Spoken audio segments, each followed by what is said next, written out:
আমি বাসে যাইতেছিলাম, এনে আমার ফলো করতেছিল। আমি বলতেছি আমাকে বাসে দিয়েন না, আমি নিজে নিজে একলা যাইতে পারবো। তারপরে জোর জবরদস্তি করে আমাকে দিয়ে আসছে। অন্ধকারে আমার একটা ইয়া করছে, আমাকে ভয় পাই চিকুর মারি গেছি আমি আমার আম্মুর কাছে। আমাদের সন্তান যখন এইভাবে রাস্তার মাঝে পড়েছিল তখন কেউ তো বাইরে নাই। সবুজের ফাঁসি চাই এবং আমরা আসামি আনছি, আসামি সহযোগিতা করে ওরা ভাগাই দিছে। দর্শক সবুজের আমরা আইনে সর্বোচ্চ তার যেই শাস্তি ফাঁসি, আমরা সেই ফাঁসিটা আমরা কি তার চাই। অপরাধীর দৃষ্টান্তমূলক শাস্তি চাই। এটা বারবার পুনরাবৃত্তি করতেছে যে আইনের সুশাসন প্রতিষ্ঠিত না হওয়ার জন্য।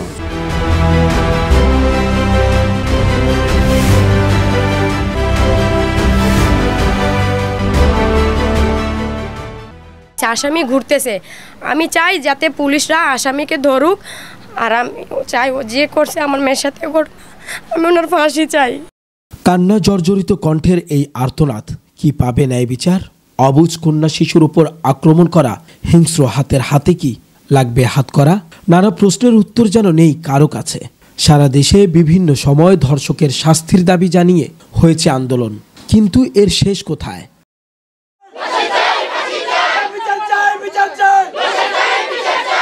চট্টগ্রাম নগরীর 13 নং পাহাড়তলী ওয়ার্ডের পানির ট্যাঙ্কি এলাকায় স্কুল পড়ুয়া তৃতীয় শ্রেণীর এক অবুঝ শিশুকে জোরপূর্বক ধর্ষণের চেষ্টা চালিয়েছে সবুজ নামে এক যুবক, যার প্রতিবাদে বিক্ষোভ ও মানববন্ধন করেছে এলাকাবাসী সহ স্কুল পড়ুয়া শিক্ষার্থীরা।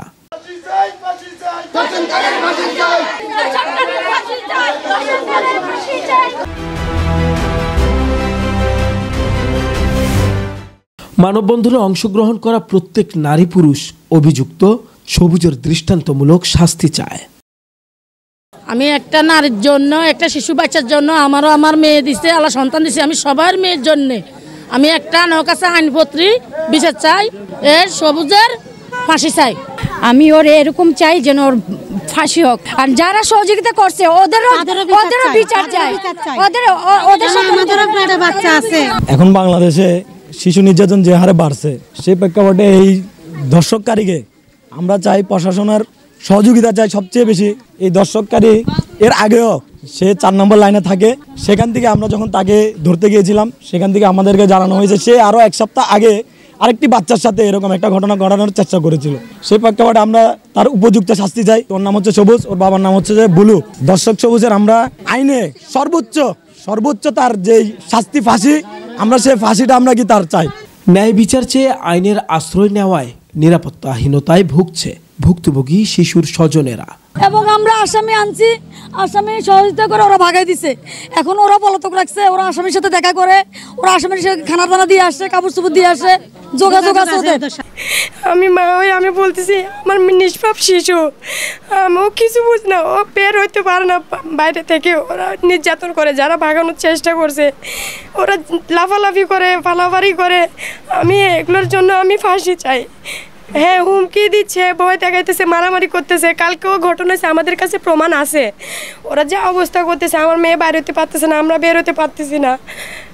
ওরা আত্মীয় স্বজনে যা করতেছে, আর সে আসামিকে যে ভাগানোর চেষ্টা করছে, এখানে কয়েকজন আসামির নাম হয়েছে সবুজ, আর ওদের যে আত্মীয় স্বজন খালা দাদিরা যারা ভাগানোর চেষ্টা করছে, ও বোন জামাইয়ের নাম হয়েছে আশরাফুল, আরেকজনের নাম হয়েছে কাল্লু, রাজু। এগুলা যখন পজিশন আসছে, এখান থেকে কয়েকটা লোক ওকে সহযোগিতা করে ঘরের পিছন থেকে দরজা কাটি, বেড়া কাটিয়ে ওকে বাগায় নিয়ে গেছে। একটা হলো যে রাজু, একটা হলো যে আশরাফুল। মামলা করছি আজকে 4 দিন। ওনারা আসামি চলে যাওয়ার পরে যদি আসিয়ে যদি বলে যে আসামিকে আমাদেরকে ধরাই দাও, আমরা যদি ধরতে পারতাম তাহলে আপনাদের কাছে আমরা আশ্রয় নিতাম না, আমরা নিজেরাই বিচার করতাম। এখন আমরা আইনের আশ্রয় কেন নিছি? যেহেতু আমাদের মারামারি কাটাকাটি করার কোনো ইচ্ছা নাই, আমরা এই কারণে আইনের আশ্রয় নিছি। যারা সহযোগিতা করতেছে তাদেরকে যদি ধরে তাহলে এটা অবশ্যই ছেলেটা বাইরে আসে। ওরা যারা সহযোগিতা করতেছে ওরা আমাদেরকে আবার উল্টা হুমকি দিচ্ছে যে আমাদের নামে উল্টা মামলা করবে। এটা কেন আমাদের বুঝতেছি আমরা, আমাদের তো বাড়ি যেতেছে। আমাদের সন্তান যখন এইভাবে রাস্তার মাঝে পড়েছিল তখন কেউ তো বাইরে নাই, পাবলিক ওকে মেরে ফেলার ইয়ে নিছিল। আমরা তো পারিনি যে পাবলিকের হাতে উঠে দিয়ে মারি ফেলাতে। আমরা ওকে রাখছি যে আইনের আশ্রয় দেওয়ার জন্য, তাহলে এটাতে আমাদের উল্টো অপরাধ হয়ে গেছে। আমি চাই, আমার মেয়ে এখনও ছোট বাচ্চা, আমার মেয়ে এগুলো কিছু বুঝে না। আমি চাই আমার এই যে আমার মেয়ের সাথে এগুলো যে ঘটনা হয়েছে, আমি আর চাই না যে এরকম ঘটনা আর কারোর সাথে ঘটক।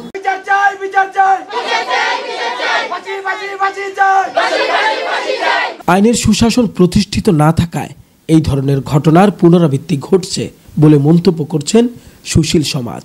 ক্লাস 3-তে পড়া মেয়ে, ওর বয়স মাত্র 9 থেকে অথবা 10 বছর পর্যন্ত ওর বয়স। অবশ্যই আমি এই অপরাধীর দৃষ্টান্তমূলক শাস্তি চাই, কারণ দর্শক কখন একজন বাচ্চাকে যে দর্শন করে সে কখনো এই সমাজে বেঁচে থাকা তার কোনো কি নাই, লক্ষ্য নেই। পুলিশ বলেন, প্রশাসন বলেন, তার জন্য ব্যবস্থা নেওয়া দরকার। আমরা দর্শকের শাস্তি চাই। আমরা চাই আমাদের শিক্ষার্থীর সাথে যে ধরনের অন্যায় করা হয়েছে এ বিষয়ে আমরা সুষ্ঠু বিচার দাবি করি। আমাদের সত্যি আমাদের জন্য লজ্জাজনক, যেহেতু আমরা এই 13 পাটলে ওয়ার্ডের বাসিন্দা, এটা সত্যি আমাদের জন্য লজ্জাজনক। আর ইপটিজিং, দর্শন দুইটাই আসলে আমাদের সমাজের জন্য মহাব্যাধি, এটা তো বলার অপেক্ষা রাখে না। আর এটা বারবার পুনরাবৃত্তি, এটা আসলে কারোই কাম্য নয়। এটা বারবার আসলে পুনরাবৃত্তি ঘটতেছে যে আইনের সুশাসন প্রতিষ্ঠিত না হওয়ার জন্য। যদি আইনের সুষ্ঠু প্রয়োগ হতো তাহলে এই ধরনের কার্যক্রমগুলো কেউ করতেও সাহস পেত না, আর সবাই ভয় থাকতো। আমরা এই দর্শন আর ইপটিজিং এগুলো নিয়ে আমরা অনেকদিন ধরে কাজ করতেছি, এখনও আমাদের কাজ এখনও চলমান রয়েছে। আসলে যেটা আমরা দেখতেছি, যারা দর্শন করে এবং যে দর্শিত হয় তারাও আমাদের কোনো মা এবং বোন এবং এই এলাকায় বসবাস করে। একটা শ্রেণী আসলে ছাড়ছে যে মানে সবসময় চেষ্টা করে যে কোনো একটা সমস্যা পাইলে, কোনো একটা ক্লু পাইলে মানে একজনকে সেভ করে যাতে ওখান থেকে কিছুটা পয়সা আমরা হাতা নিতে পারি। এটা আসলে যুগ যুগ ধরে শুধু দর্শন না, প্রতিটা ক্ষেত্রেই এটা হয়ে আসছে আমাদের সমাজে। যদি রাজনীতি ব্যক্তিত্ব বা সমাজে নিয়ে যারা কাজ করে তারা যদি এই ব্যাপারে যদি জিরো টলারেন্স দেখায় তাহলে এগুলো অনেক অংশে কমে যাবে, এমন এগুলো করার তারা সাহসও পাবে না। নেক্কারজনক এই ঘটনায় অভিযুক্ত যুবককে দ্রুত গ্রেফতার করা হবে বলে জানিয়েছেন চট্টগ্রাম মেট্রোপলিটন পুলিশের উত্তর বিভাগের ডেপুটি কমিশনার আমিরুল ইসলাম। এবং আসামি ধরার জন্য চেষ্টা যারা করে করুক, আমরা আমাদের মামলা হয়েছে আসামি ধরবো, এটা হলো আমাদের সিদ্ধান্ত আর কি। নারী ও শিশুদের নিরাপত্তা নিশ্চিত করতে সচেতনতা বৃদ্ধির পাশাপাশি প্রয়োজন আইনের সঠিক প্রয়োগ, এমনটাই প্রত্যাশা আমাদের। Mohammad Rubel, news day 24, Chittagong.